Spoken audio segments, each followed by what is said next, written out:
C'est l'été, c'est les vacances, vous êtes peut-être en voyage ou en train de vous reposer sur la plage, de visiter une région touristique.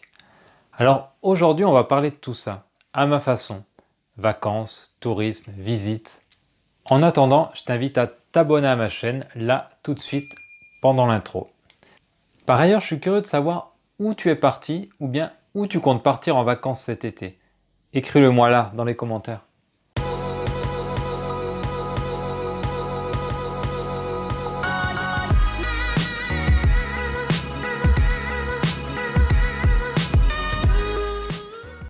Bonjour, si tu es nouvelle ou nouveau sur cette chaîne, je suis Xavier, je publie chaque semaine une vidéo dont l'objectif est de proposer un changement de regard sur un aspect de notre vie pour changer concrètement notre quotidien. Si tu veux recevoir chaque semaine la fiche synthèse de ma dernière vidéo, il te suffit de cliquer sur le lien là dans la description.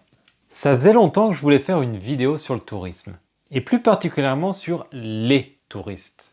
J'habite dans une région qui attire beaucoup de touristes, et mon envie au départ était de pousser une sorte de petit coup de gueule contre l'attitude anti-touriste qu'adoptent beaucoup d'habitants de ma région. En effet, dès que les beaux jours arrivent, et les touristes avec, je ne peux pas passer une journée sans qu'un ami, un voisin ou un commerçant n'y aille de sa râlerie contre tel embouteillage engendré par des touristes, contre telle voiture de touristes garée n'importe comment, ou encore contre telle famille de touristes ridicules croisés sur un sentier de randonnée en petites chaussures de ville et en chemisette. Encore des Parisiens. À chaque fois, j'ai envie de répondre à ces personnes quelque chose du type « Non mais c'est quoi le problème avec les touristes? Toi aussi tu y étais dans cet embouteillage. Tu y participais aussi. » Et puis surtout, ce genre de remarques laisse à penser qu'il y a d'un côté les touristes irrespectueux, voire bêtes, et de l'autre, les locaux qui eux savent faire preuve de respect envers les autres et d'intelligence comportementale. Mais le problème, c'est que, à moins de ne jamais quitter son lieu de vie, on passe tous du statut de local au statut de touriste à un moment donné. Donc on est tous à la fois touristes et local, c'est juste une question de timing. Alors stop, arrêtez de vous énerver dès qu'une voiture immatriculée dans un autre département tâtonne un peu devant vous en cherchant son chemin. Il y a de bonnes chances que vous soyez dans une situation similaire pendant vos vacances à vous, dans 15 jours. Arrêtez avec les touristes, lâchez-leur la grappe et détendez-vous. Voilà à peu près ce que j'avais envie de dire il y a quelques jours. Et puis le week-end dernier, je suis parti faire une petite sortie d'escalade en famille, proche de chez moi, et il y a eu quelques petits événements qui m'ont quand même un peu titillé. D'abord, j'ai dû faire la queue pendant 20 minutes pour acheter mon pain à la boulangerie du village, remplie de touristes qui achetaient tous le même gâteau. Puis sur la route, on a été bloqué pendant quelques minutes au niveau d'un petit site touristique situé en pleine campagne, tellement il y avait de voitures garées dans tous les sens sur plusieurs centaines de mètres. Plus tard, en arrivant à proximité du site d'escalade, pas moyen de se garer, car la commune a récemment interdit à tout véhicule de se garer sur plusieurs kilomètres en amont, car ce lieu est devenu trop prisé des nouveaux randonneurs, et la commune ne sait pas comment gérer le flux autrement que par l'interdiction. En fin de journée, vers 19h, on décide d'aller faire une petite baignade à l'océan, pas trop loin, et on se retrouve face à une plage totalement noire de monde. Je précise que ces faits remontent à début juin. Et là, pour être honnête, j'ai commencé vraiment à ressentir une sorte de pression venue de l'extérieur, et à mieux comprendre la colère de toutes ces personnes qui râlent contre les touristes.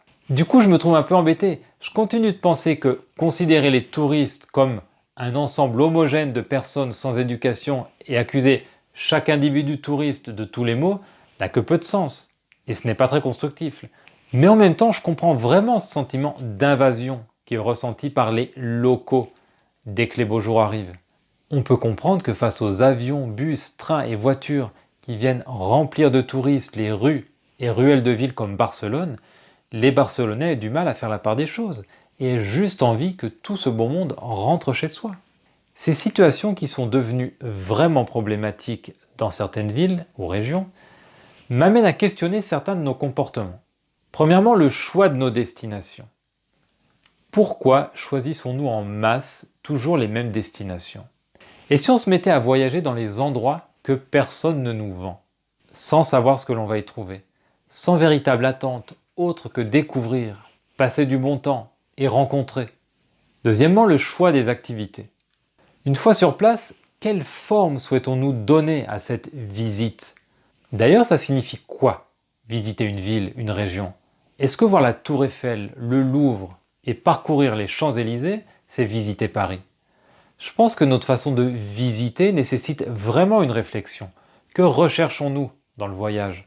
Cocher des cases de monuments vus ou d'activités faites? Faire la photo devant le monument à ne pas rater? Ou autre chose? Et si parfois on posait notre guide de voyage? On lâchait nos applis de recommandations de restaurants et on se tenait éloigné des offices de tourisme. Tous ces assistants de voyage ne nous offrent que des expériences standardisées, même si elles sont parfois packagées en mode hors des sentiers battus pour répondre à notre besoin de nous sentir uniques. Et si on faisait le choix de voyager uniquement avec une carte IGN et d'aller là où notre intuition nous guide? Sûr que ça modifierait grandement les flux touristiques. Et si on laissait même sa carte de côté, ça donnerait quoi? On n'aurait pas d'autre choix que d'aller taper la discute avec les gens du coin, ou de se laisser guider par le hasard. Oui, on peut découvrir une région par le biais de ses plages, de ses musées, de son aquarium et de son petit train touristique. Mais d'autres options sont possibles. On peut aussi la traverser à pied, ou en vélo, sans véritable but.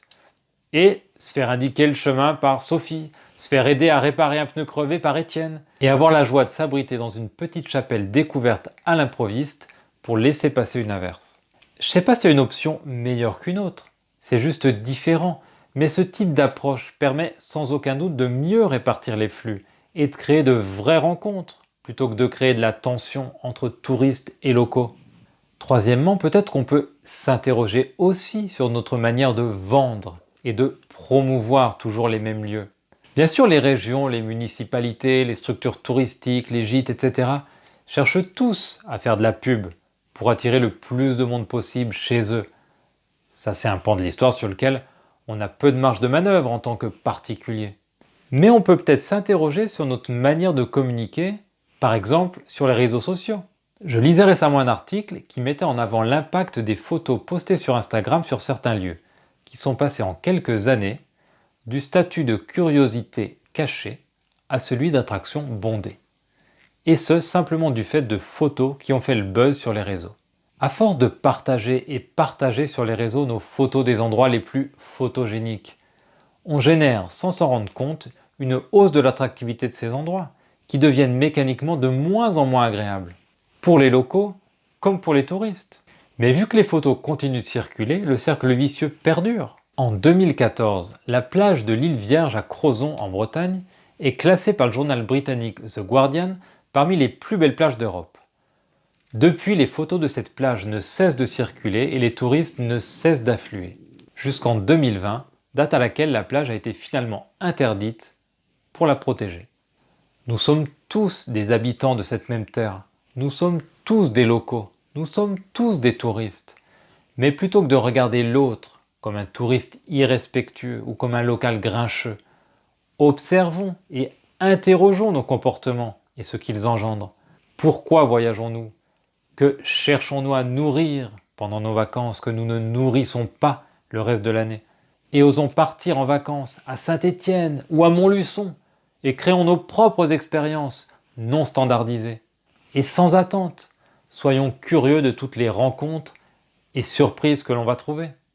Allez, bonnes vacances, amusez-vous bien, on se retrouve dans 15 jours. Saint-Jean de Cucul.